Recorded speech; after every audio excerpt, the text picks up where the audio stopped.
Bom, boa tarde, pessoal. A gente vai retomar aqui então as nossas aulas de historiografia brasileira. Hoje, falando novamente do Gilberto Freire, mais especificamente na obra Casa Grande e Senzala, mais especificamente do capítulo 3, né? Do capítulo 4, na verdade, o escravo negro na vida sexual e de família do brasileiro. Bom, nós vamos fazer aquele mesmo exercício que estávamos fazendo na aula anterior, tentando pensar aspectos da produção historiográfica deste autor. Então a gente vai ver um pouco das suas abordagens, mas nós não vamos ficar na leitura factual, né? Nós vamos tentar entender a construção do texto. Então vamos lá na página 282, tentar pegar alguns elementos da produção então do Gilberto Freire nessa obra. Então vamos começar pelo seguinte. O primeiro ponto é entender que o Gilberto Freire faz aqui uma operação ao longo do livro, e esse capítulo é também comum desses momentos, de convergir para a construção da categoria do brasileiro, né? Quem é esse sujeito?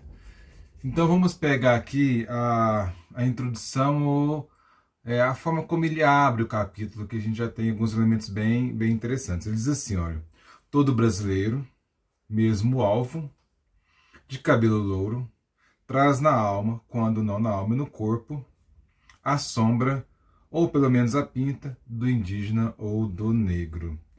Bom, essa abertura já é aquilo que nós falamos na aula anterior, uma defesa da miscigenação.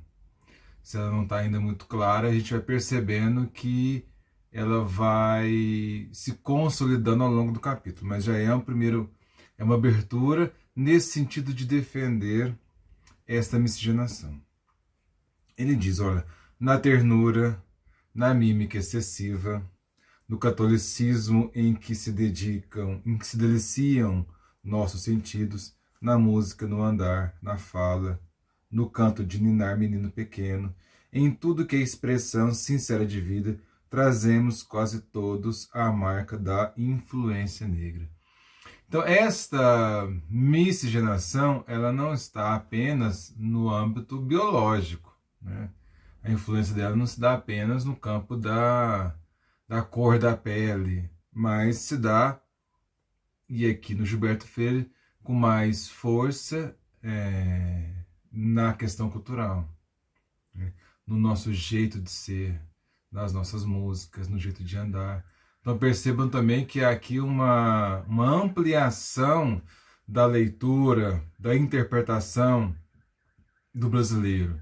Então, agora, aspectos culturais, aspectos psicológicos, do comportamento, serão analisados nessa defesa da miscigenação. Então ele continua, olha, da escrava ou se ama que nos embalou. Quem que essa escrava embalou? Embalou os brancos, né? Nós podemos chamar as elites dominantes, das quais faziam parte Gilberto Freire, né? Então há aqui uma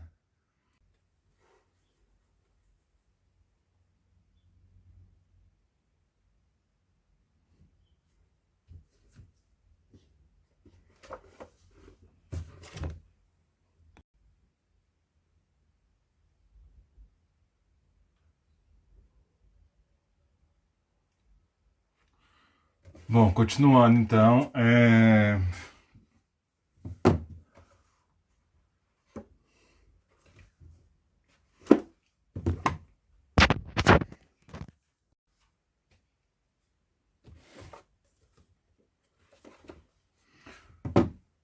Bom, então, já de início nós percebemos esse método, essa busca do Gilberto Freire, não pelos caminhos biológicos, mas pela influência cultural. E o que é este encontro, essa miscigenação que aqui não é apresentada por meio dos conflitos, o que é que ela nos trouxe? Como ela ajudou a nos produzir como brasileiros? Então, do outro lado, ele diz o seguinte: olha, não nos interessa, senão indiretamente neste ensaio, a importância do negro na vida estética, muito menos no puro progresso econômico do Brasil. Aqui descartando algumas considerações da tradição marxista, né? Ainda que ele disse que essas contribuições foram imensas, ele disse, no litoral agrário muito maior, ao nosso ver, do que indígena, mas maior em certo sentido que é do português. E volta que nós dissemos no nosso encontro anterior, o Gilberto Freire ele tem esse viés evolucionista, né? Muito influente na época. Ele tende a construir as escalas de evolução dos povos. Então ele fala, olha, ideia extravagante para os meios ortodoxos. O que quer dizer isso? Quem são os meios ortodoxos? A leitura de Brasil que se fazia até o momento. Então ele está dizendo, a minha Gilberto Freire, a minha leitura é extravagante. Por quê? Ele diz, olha, essa do negro superior ao indígena e até ao português. Então naquele momento, sabíamos, né, já sabemos, pela toda a leitura que temos do Brasil, o racismo e o preconceito tentava excluir de maneira muito significativa o negro da presença na sociedade brasileira, da formação do povo brasileiro e tudo mais. Então, por isso que para ele diz, olha, a minha leitura é uma leitura extravagante para esse olhar, mas ele coloca de maneira muito clara. Para ele, os negros eram superiores aos indígenas e, em alguns casos, aos portugueses. E aí ele vai desmembrar esta tese, né, para tentar comprová-la a partir do seu material e dos seus supostos, do seu olhar teórico. Então ele diz, olha, superiores em vários aspectos de cultura material e moral. Superior em capacidade técnica e artística. Então imagina,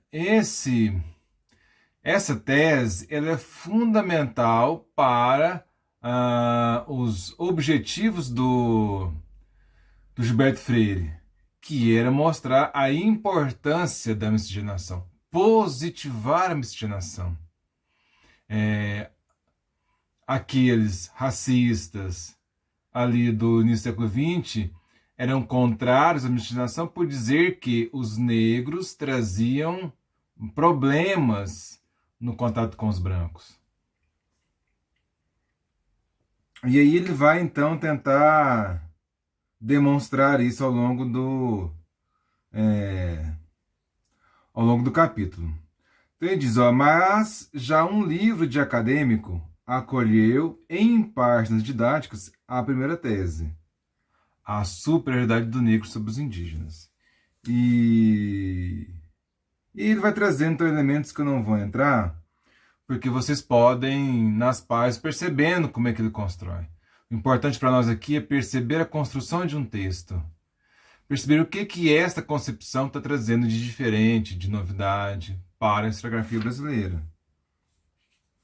Então ele continua. Pode-se juntar a esta superioridade técnica e de cultura dos negros sua predisposição como que biológica e psíquica para a vida nos trópicos. Aí percebam, olha, nós estamos falando de metodologia. Então ele vai buscar no diálogo com a biologia, no diálogo com a psicologia, elementos para demonstrar que os negros eram mais adaptados à vida nos trópicos.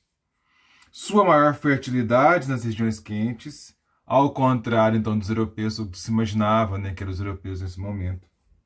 Seu gosto de sol, sua energia sempre fresca e nova quando em contato com a floresta tropical. Então, o mesmo movimento de positivar esses povos. E aí, no diálogo com alguns outros autores, ele vai tentando fortalecer essa tese. Então, diz o escritor Aldo Frank, em admirável ensaio sobre o Brasil, quase repete Bates nessa exaltação do negro como o verdadeiro filho dos trópicos, como um ungido do Senhor para as regiões de sol forte, como um homem melhor integrado no clima e nas condições de vida brasileira.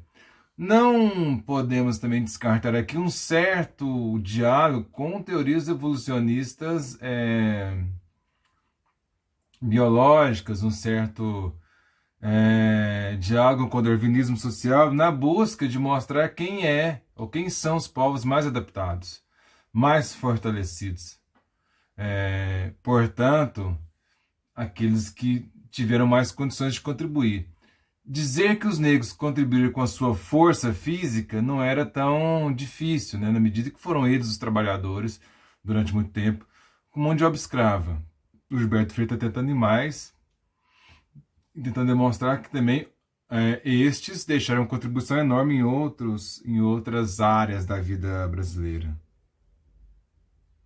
E continua tentando justificar, comprovar esta visão hierárquica dos grupos. Então ele diz, um tanto à maneira de Bates, Wallace contrastou o indígena do Brasil, taciturno e moroso, com o negro alegre, vivo e loquaz.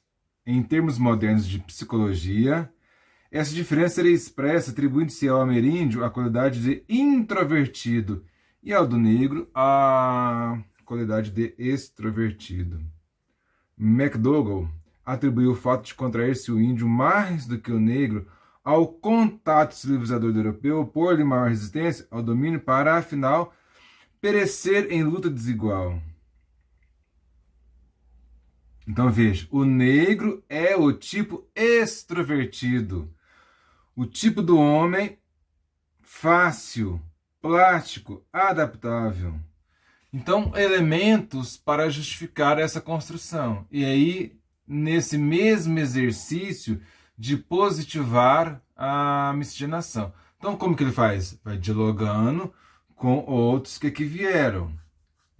E vai trazendo elementos de outras áreas que até então não utilizadas para se pensar o Brasil. Então, elementos da psicologia, da antropologia, para entender este encontro entre negros, brancos e indígenas. Continua ele defendendo essa mesma tese. Contrastando-se o comportamento de população negroide com a baiana, alegre, expansiva, sociável, loquaz, com outras menos influenciadas pelo sangue negro, e mais pelo indígena, a piauense, a paraibana ou mesmo a pernambucana, tem-se a impressão de povos diversos. Populações tristonhas, caladas, sonsas e até sorumbáticas. Aqui, evidentemente, hoje nós fazemos uma crítica porque parece uma leitura essencialista, não é? Como se povos pudessem ter um comportamento homogêneo. Essa é uma perspectiva essencialista. Parece que este encontro de brancos e indígenas produz um resultado com uma essência, um jeito de ser. O encontro entre brancos e negros produz uma outra essência, um outro jeito de ser. Então o baiano é alegre, extrovertido, enquanto que outros povos não. Percebam que isso permanece um pouco no que nós podemos chamar de um certo imaginário, né? Até hoje se coloca um pouco o povo baiano alegre e tudo mais, e em contraposição com outros que também ao longo de um tempo geram preconceitos, mas vamos manter no Gilberto Freire. Então ele está trabalhando com o que ele chama de contrastes de uma disposição psíquica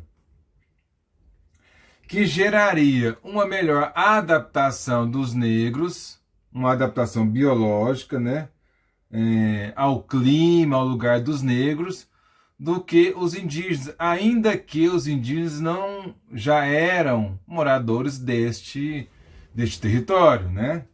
Os negros, assim como os portugueses, vieram para cá, os portugueses mais ou menos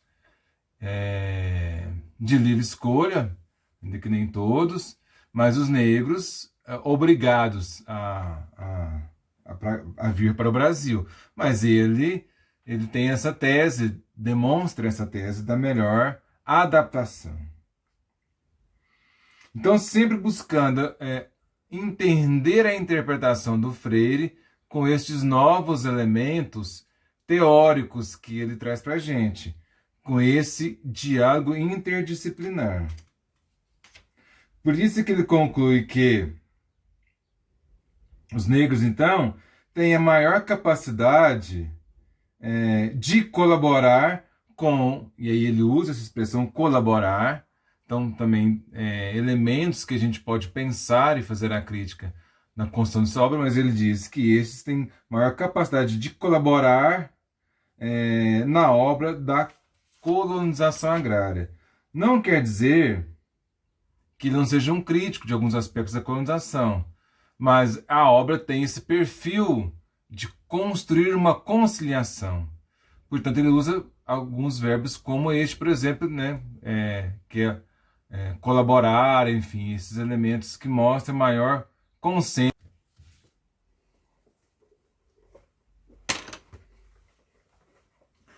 Bom, então, esse é um argumento forte para a construção desta concepção de miscigenação positiva, né? Então ele continua, no caso dos negros, comparado com os indígenas do Brasil, pode-se talvez atribuir parte de sua superioridade de eficiência econômica e eugênica ao regime alimentar mais equilibrado e rico do que o dos outros, povos ainda nômades, sem agricultura regular nem criação de gado. Então veja, aí vai se estabelecendo alguns elementos para mostrar aquilo que ele acha, né, ser argumentos suficientes para afirmar esta escala evolutiva. Aqui também tem elementos muito interessantes da obra do Gilberto Freire, né? Como pensar essa coisa do regime alimentar e a sua função social, aspectos relacionados à agricultura, à forma de produzir. Tudo bem que esses argumentos depois serão revisitados, desconstruídos e tal, mas aqui é importante a gente ir percebendo a construção dos argumentos e como que eles vão tendo uma relação com a produção científica daquele momento. Aí, uma outra coisa importante a desconstrução que ele faz da questão da cor da pele, das características fenotípicas, tentando afirmar que elas não influenciam, né, na nossa história, na nossa história cultural. Então ele vai trazendo esses elementos até nesse movimento de positivação da miscigenação.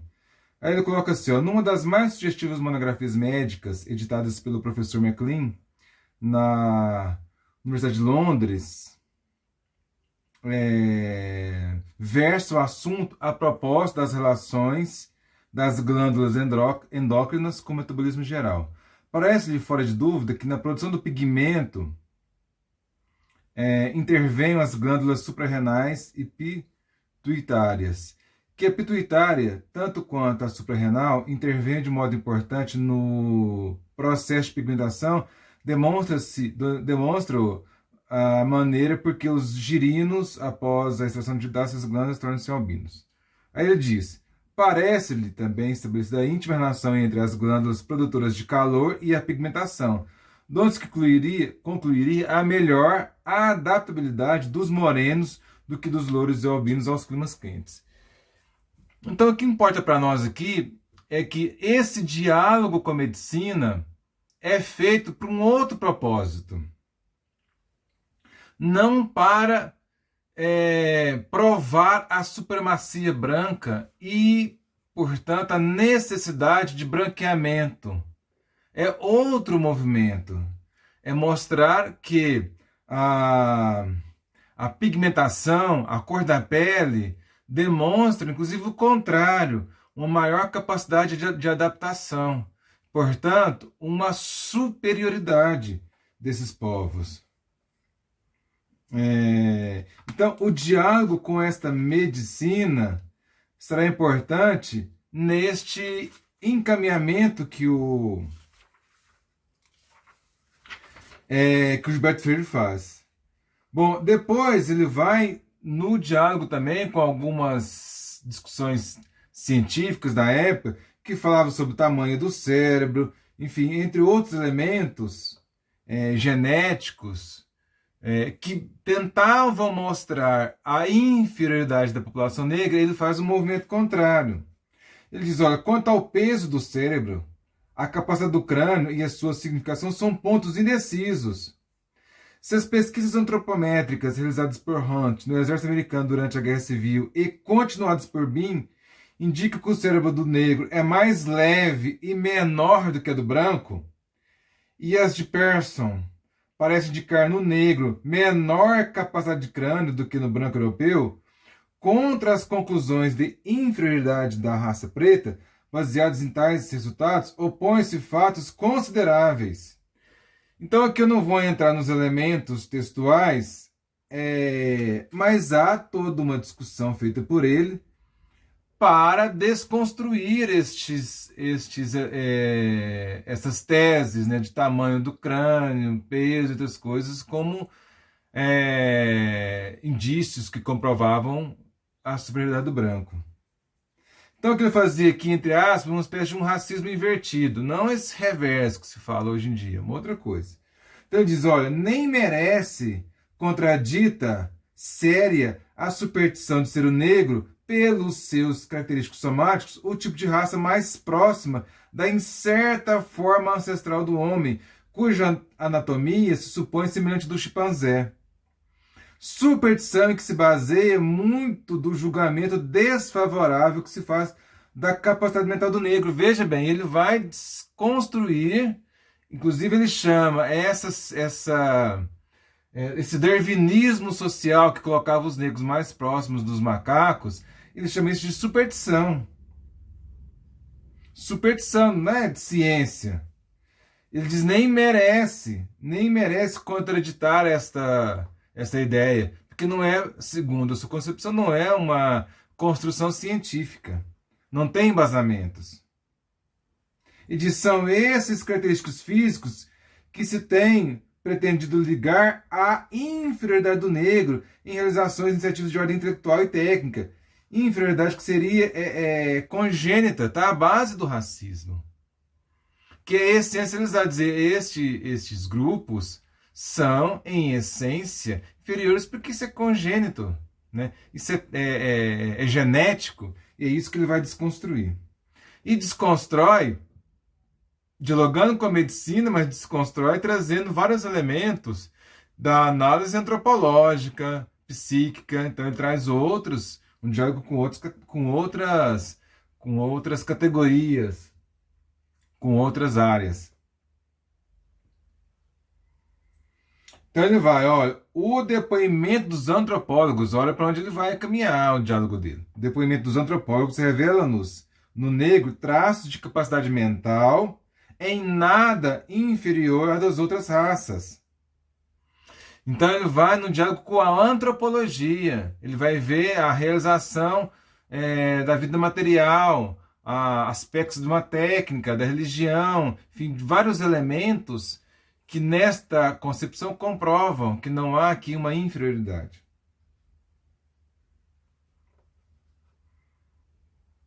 Então, quando ele diz, quanto aos testes chamados de inteligência, muitos deles, de resultados tão desfavoráveis aos negros, sua técnica tem sofrido restrições sérias. Não se negam diferenças mentais entre brancos e negros. Mas até que ponto essas diferenças representam aptidões inatas? Percebam onde ele está tentando desconstruir? Quer dizer, essas diferenças mentais, físicas, genéticas, não significam diferenças, não significam aptidões inatas. Ou especializações devidas ao ambiente ou às circunstâncias econômicas, de cultura. Não, desculpa, ele coloca. Até que ponto essas diferenças representam aptidões inatas ou especializações devidas ao ambiente ou às circunstâncias econômicas é problema dificílimo de apurar. Então, diferenças mentais não significam diferenças de aptidões técnicas. E ele diz, é difícil separar o que está de fato influenciando. Tem um ambiente, tem circunstâncias econômicas, culturais. Como que você consegue separar? Então, ele diz, é difícil fazer esse tipo de separação.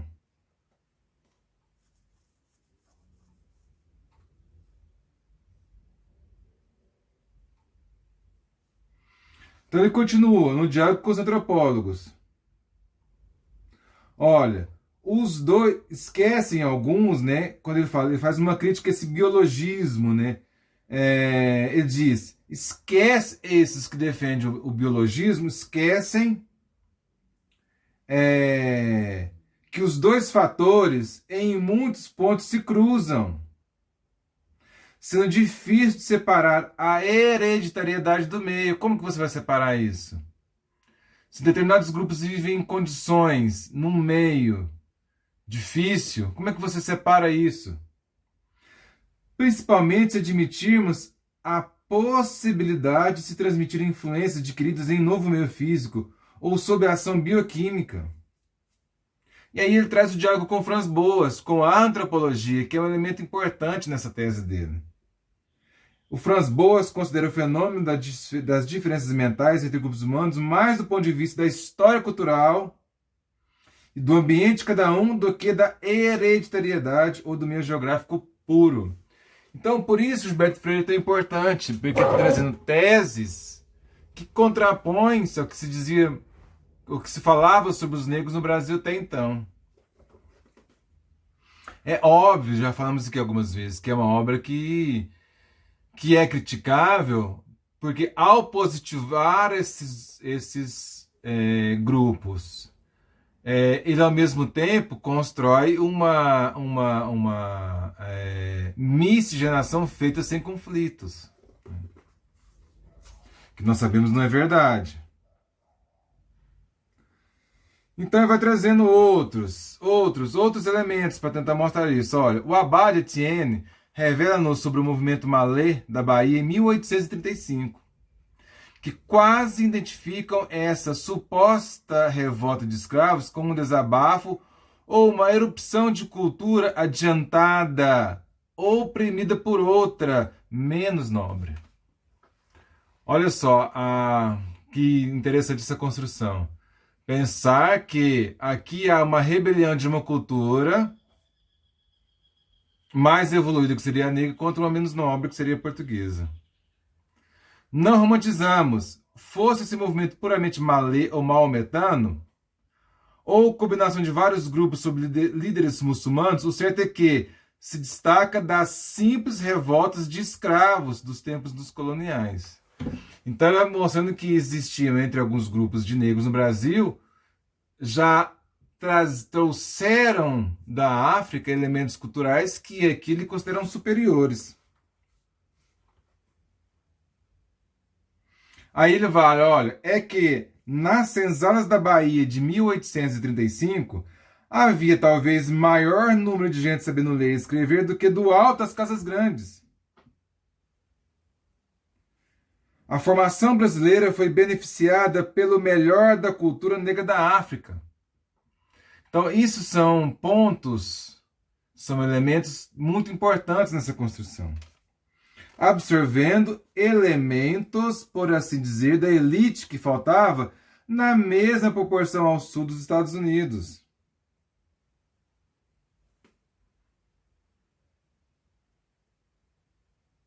Vamos lá, ele continua, olha. Infelizmente, as pesquisas em torno da imigração de escravos negros para o Brasil tornaram-se extremamente difíceis em torno de certos pontos de interesse histórico e antropológico. Depois que o eminentemente baiano conselheiro Rui Barbosa, ministro do governo provisório, após a proclamação da República, por motivos ostensivamente de ordem econômica, mandou queimar os arquivos da escravidão. Olha só, Rui Barbosa, então ministro, depois de 1889, tentou apagar a história. Tentou dar um outro caráter para a República Brasileira, achando que simplesmente queimar, apagar a história, fazia com que ela fosse lembrada de forma diferente. Uma disputa pela memória. Então ele conclui: dentro da orientação e dos propósitos deste ensaio, interessa-nos menos as diferenças de antropologia física, que as de antropologia cultural e de história social da África, história social africana.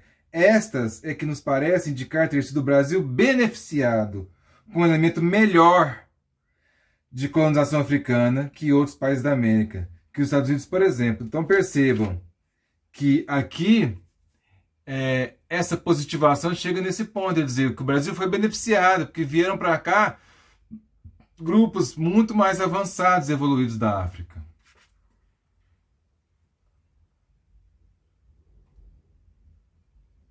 Os escravos vindos das áreas de cultura negra mais adiantados foram um elemento ativo, criador e quase que pode acrescentar nobre da colonização do Brasil. Degradados apenas pela sua condição de escravos. Longe de terem sido apenas animais de tração e operários de enxada a serviço da agricultura, desempenharam função civilizadora. Olha os elogios ao negro brasileiro. Foram a mão direita da formação agrária brasileira. Os índios, e sob certo ponto de vista, os portugueses, a mão esquerda. Então veja, há um elogio à contribuição negra na formação do povo brasileiro. Isso é um elemento importante para essa historiografia. Agora, é uma historiografia de um tempo, né, nos anos 30, e é importante observar também os diferentes elementos dessa produção. Que ao mesmo tempo que positiva a miscigenação, positiva a participação do negro nesse processo, faz também uma leitura conciliadora.